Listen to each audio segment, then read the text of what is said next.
All right, so we're gonna go ahead and get into this video. El Mencho, cartel leader, gets killed. This is one of those things where when you have a leader in Mexico and they're very powerful and they live in that lifestyle in the streets, it gets wicked in them streets when it comes down to retaliation, murder, unrest, all of that. And y'all, just know we ain't going to Mexico for a while. It's crazy over there. Just from what I've seen on social media, on Twitter and Instagram, stuff like that, it is literally it's very violent over there right now. And I feel bad for the Americans over there as well, and also the citizens of Mexico because right now it's literally cars getting burned. I've seen all types of stuff, but yeah, I don't know if that was the smartest idea doing that because it doesn't seem like any positivity is coming from it so far. Um, but let's go ahead and get into this video. A look at just some of the video showing it all play out over the last several days. I believe this is from yesterday. The U.S. State Department urging Americans who are in Mexico to shelter in place in areas where the violence erupted. Now, the violence comes in the wake of the capture and killing of notorious cartel leader El Mencho. We are also learning from the Associated Press that it was surveillance of a romantic partner that helped the Mexican armed forces track him down. You see, fellas, I'm not saying women are always the problem because most of the times it's the solution because men, we love women. But y'all see how the weak point of a man is the woman. Word to Adam and Eve. Because Eve went ahead and talked to, the snake first, the serpent, and brought back the fruit and Adam ate it. So I'm just saying a woman could be a biggest upgrade in life, and it should, but also she could be a biggest downfall. So I don't know who this girl was, but he wasn't married to her. It's one of his girlfriends, or when you live in that type of lifestyle, I know he got plenty of girls. To be honest, so you got to be careful.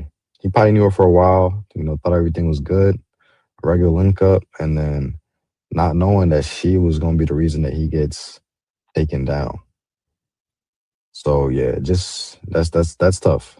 That's tough because I probably was one of his main girls or his main chick. So, oof. Hey man, be careful out there.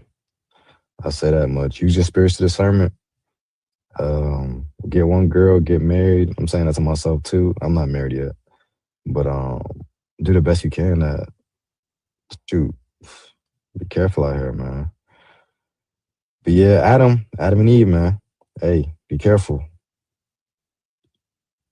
Both Mexico and the U.S. spent years tracking El Mencho, with military investigators finally identifying and following a trusted associate of the cartel leader. Now, there is a lot to explain about what all of this means, what happened afterward, and what the future holds. I do want to bring in Connor Pfeiffer, Senior Director of Government Relations for FDD Action. My thing is, look at this bus. This is what they burnt down right here. That's one of the things they burnt down. And they doing this to cars, they doing this to buses, to anybody's stuff, and they doing it to the airport too. I heard they had the airport, had a standoff with the Mexican military at the airport. So yeah, it's serious. Stuff like this doesn't happen in America. But you go to other countries and you see how things could get really dangerous really quick in public settings. Thank you so much for taking the time to be here with us today. Of course. Thanks, Josh. Yeah, well, first off, I wanted to ask you if you could kind of overall break down the situation that's taking place on the ground there in Mexico, because there are so many different nuances to all of this. Of course, Josh, it's great to be with you. So, the reason you're seeing widespread violence right now in different parts of Mexico after El Mencho's killing is because the Jalisco cartel, which El Mencho led and is the most powerful cartel in Mexico, is taking out retaliation in response to El Mencho's killing. And so, in areas of Mexico where the Jalisco cartel has significant control, think Jalisco and other areas in kind of central Mexico, for instance, that's where you're seeing the most violence. It's unclear how long the violence will take place. You've got leadership succession to be determined for the cartel. And as well, the Mexican armed forces are beefing up security and trying to prevent additional blockades of highways, burning of cars, and some of the other violence we've seen. But this is kind of an expected reaction. In the past, when key narco leaders like El Chapo were captured, you've seen this similar reaction from other cartels. But what I want to underscore for your viewers is this is a massive victory for the United States and Mexico, killing El Mencho. Again, he led the most powerful cartel in Mexico. He is a United States and Mexico teamed up. That's what it's looking like to go get him. So that being said, Mexico, they had help. They had help. And, I was talking to one of my Spanish homies, and he was talking to me. He was like, man, if all those cartels were to just come together and have just one cartel and put all their resources together, they would really be like a superpower. And I was like, you got a point, because really and truly, Mexico has a ton of resources, beautiful out there, plenty of land. And if all those cartels really were to put their differences to the side and team up and really do something for Mexico, I mean, they would be formidable. At that point, that'd be one of America's top allies or biggest rivals, just depending on how you look at it. And it's true. I feel like if people were to really come together and put differences to the side and look for better solutions, the world really would be a way better place. Because I'm the one of the guys that believe that there's enough resources for everybody to eat on God's big planet. So that's how I feel about it. American blood on his hands. His cartel has trafficked fentanyl that has killed hundreds of thousands of Americans in overdose deaths in the past decade. And so this is a good day for the United States, but at the same time, we have to be cognizant of the violence that could follow because of how it's destabilized the cartel. It's also important to note that our different affiliates across the country here have talked to several of their local citizens who are trapped, so to speak, there in Mexico watching all of this unfold. How safe is it for Americans right now who are in Mexico? Is it safe in any way? Josh, I think for people who are currently in Mexico or considering travel to Mexico, they should consult the State Department, which has been putting out regular updates, not only for the whole country, but also for specific areas of Mexico, specific cities, specific states. And the State Department. That's a no. Bro asked you a direct question. Is it safe to be in Mexico right now? Bro talking about, yo, go call the State Department. I can't tell you nothing, gang. He's saying there's a possibility you can get clapped out there right now. It's no games. If you go to the wrong area out there right now, where they're burning cars and wilding out, I mean, hey, man. As American citizens right now, I don't think we're an ally of El Menchos and Jalisco and the cartel right now. I mean, it is what it is. You know what I'm saying? So he's saying call the State Department. I'm saying don't go. As to the current status of those areas. I think overall, though, the violence has been restricted to certain areas. And so it's not like every city in the country is seeing this kind of violence, if that makes sense. As we kind of watch all of this continue to play out here, what are we hearing from Mexican leaders? How are they responding to the security, economic pressures, all of that? So President Sheinbaum and her security minister, Omar Harfuch, and as well as the head of the military yesterday gave additional details on the operation and said it's the Mexican government's priority to bring security back under control and do their best to stop further violence in the aftermath of the killing. One thing that's going to be important in the coming days is for the Trump administration to continue to work with the Mexican government to take advantage of this opportunity. Right now, the Jalisco cartel is scattered and is in significant chaos. And one thing I think it's important for your viewers to know as well is the other major cartel in Mexico, the Sinaloa cartel, which is what El Chapo led before he was captured. They're in the middle of a civil war right now because of the capture of El Mayo in 2024. And so right now, both major cartels in Mexico are not in a strong position. And so this is an opportunity to double down, both for the Mexican government and the US government, to double down on efforts to dismantle these cartel networks and hurt their leadership. And so they're able to traffic fewer drugs and commit less violence, both in the United States and in Mexico. Talking about the U.S. there, does all of this kind of impact anything about the relationship there between the U.S. and Mexico? It's clear from what the Mexican and US governments have said after the operation that US intelligence and planning was critical as part of Mexico's efforts to undertake the operation. So it shows See, the U.S. intelligence is very, very advanced because we have major companies. One of them being Palantir, and Palantir's technology is next level. I believe they use the same technology to go grab Maduro and do the same operation as far as finding him. Same thing with Obama when he captured Osama bin Laden. The U.S. has a way of finding people. This is why we are the number one superpower. It's because you got guys in the Delta Force of the military that will find you. They have plenty of teams, special ops teams, and intel, research. They'll plant bugs. They'll plant spy. They'll do everything they can to find you. That's what I'm saying, yo. It's not sweet out here. It's not sweet. So I'll say this: the U.S. is definitely making enemies with Mexico right now. As far as the cartel, I think the Mexican military, Mexican government, I think they're cool with the U.S. I mean, we're helping them with intelligence. So will this be good for the Mexican citizens, though? What do y'all think? the importance of stronger security cooperation between the United States and Mexico. Under the Trump administration and Mexico's recently new president, Claudia Sheinbaum, you've seen much stronger security cooperation than you saw in the past. And that's really important because you can actually make tangible gains against these criminal groups when the US and Mexico are working closely together.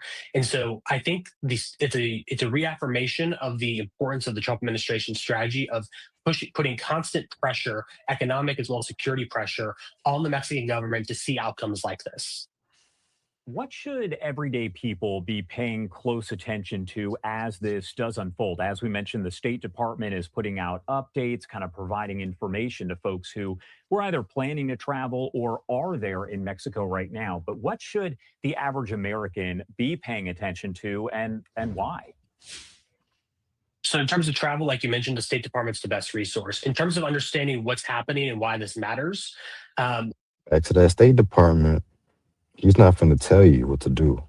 And that's a smart move by Connor on the bottom because he's over here saying, yo, just call the State Department. Don't ask me if it's safe because he can't tell you. And that's the truth. Like, even the State Department, I mean, if you really want to travel to Mexico, I get it, but I just don't think it's safe right now, in my opinion. I'm not going. I'm good. And I ain't never been to Mexico, and I will go someday. But right now, obviously, shit is just probably sparking off. Who knows? And obviously, they're going to get a new leader. They got to do a succession plan to find a new leader for the cartel. Who knows what he's going to do? You feel me? He might be more of a crash out. It could get worse. You know what I'm saying? So if you take power, if you take out a leader, you got to be like, okay, yes, you took out the head of the snake. But at the same time, these organizations are so advanced and structured that they have succession plans and stuff. And the rumor is this guy named El Yogurt, some of that nature is like El Yogurt or something like that. He's like, I think he's like 28, 27, 28, I think. And he's basically about to take over. But it could be a lot of infighting too. I wouldn't be surprised at that. But yeah, State Department, y'all trust them if y'all want. Okay, y'all could trust them if y'all want. But me, I'm gonna stay my ass on this side. You know what I'm saying? And just I'm not going out there. Will I go out there someday? Yeah, I'll say that. Am I gonna go out there anytime soon? I'm straight. I'm cool. Paying attention to what the developments look like in the coming weeks and months in terms of are we able to capture more high-ranking cartel officials? Is the Mexican government able to make some more tangible gains here against against the Jalisco cartel or against other cartels and criminal groups in Mexico? Obviously, I mentioned the two largest cartels in Mexico, the Jalisco and Sinaloa cartels, but there are many others across the country, and some of whom operate more on the U.S. border, which is a potentially bigger impact in some ways for U.S. security. And so, following where the Mexican government, where the U.S. government are making announcements, working together, that's where the opportunities really are here. All right, Connor Pfeiffer, thank you so much for being here with us and helping to break it down. Again, there's a lot going on. There are a lot of developments that are happening, so I'm sure we're going to have you back very soon as we continue to track all of this. Now, we covered a lot of ground, but is there anything else that maybe we forgot that you want to make sure to mention here before I let you go? I think one thing for people to keep in mind is that the Mexicans have large, important cartel leaders before El Chapo and others in the past. The key for making sure that the gains against the cartels are lasting is really reforming Mexico's law enforcement, their judicial system, and their policing capacity. So it's not just about taking out the kingpins. We also have to make sure we make gains on the ground, and also we take on corruption as well from the cartels. Connor, thank you again for being. Yep. So the U.S. is finna beef up that police force over there. That's what it sounds like. He said basically you gotta vamp up the police force and change up the whole system, the judicial system. Yeah, it's just something else, bro. Yo, would it be crazy if Trump took out Venezuela, Greenland, and now he's trying to go for Mexico in some weird way? Because the new president of Mexico, Claudia, I think she may be like very, very in cahoots with what we got going on as far as America. So I think she's down to listen to America, especially since we helped her grab up El Mencho. So that's, hey man, this is like Monopoly out here. This is like Monopoly, but world domination type vibes with Trump because I'm seeing him. He's picking up land out here. Like he's kind of going for it right now, and it's gonna be interesting 2026 to say the least. I mean, I'm just seeing we just in the second month. I'm just seeing a lot going on this year. You know, anything that happens, I don't think I'll be surprised. It's a bit, but hey, there's gonna be surprises though, nonetheless. But yeah, y'all go ahead and like, comment, subscribe. Let me know what y'all think about this video. Will El Mencho's capture? Well, he got killed, but will his death? Will it make Mexico better or worse? And should they have captured him? You know what I'm saying? Should they have captured him? Would that have made it better? You know what I'm saying? In my opinion, probably not, because they'd probably be trying to rescue him, and it'd be, I don't know. Yeah. I'm gonna go ahead and end the stream. Appreciate y'all watching.